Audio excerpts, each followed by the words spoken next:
Comme chaque année, l'agriculture s'installe porte de Versailles. 600 000 visiteurs ont arpenté les allées et régions du salon. Derrière les exploitations et les petites bêtes se cache une jeunesse plus que jamais motivée. Ça se transmet, c'est une passion l'agriculture, c'est pas un métier comme les autres. Et c'est la passion qui nous tient en haleine, si on peut dire, parce que c'est vrai qu'il y a des difficultés avec les crises laitières, tout ça. Mais aujourd'hui, on adore tellement notre métier qu'on ne fait pas attention à ça. C'est plus des crises conjoncturelles. Nous, dans notre tête, on veut toujours devenir agriculteur.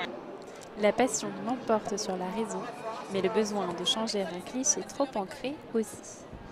L'image que la société a des paysans, elle est vieillotte, elle est mal, c'est une image faussée. Et c'est pour ça qu'on est là, on aimerait faire découvrir aux gens qu'au final, on est des gens accueillants, qu'on aime parler de notre métier et qu'on fait tout pour leur plaire, quoi. Et quand un concours les met en concurrence, les novices ramènent leur plus belle miss. Alors elle s'appelle Mousseline, elle est de 2012 et son veau elle s'appelle Mousseline et c'est son deuxième veau.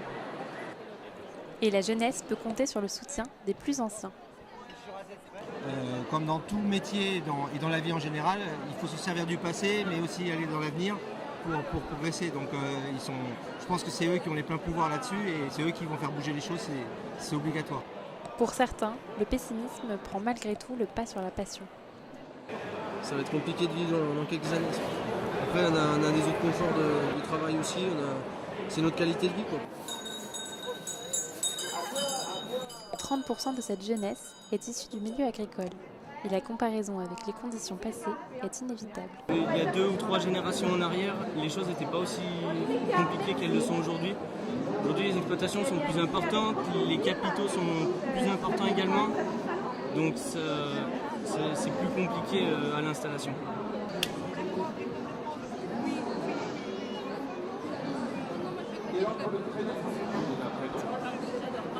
L'agricole laisse de la chance aux jeunes dans les mentalités. Après, dans les faits et dans les moyens, c'est différent.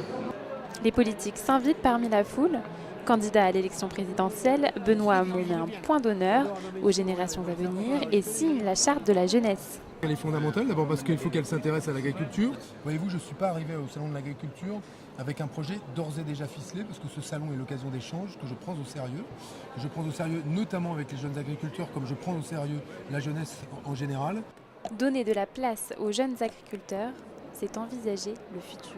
Si on ne renouvelle pas les exploitations agricoles, c'est la fin de l'agriculture. Donc la jeunesse, elle a toute sa place. En amour avec leur passion, les prochaines générations tiennent l'avenir entre leurs mains.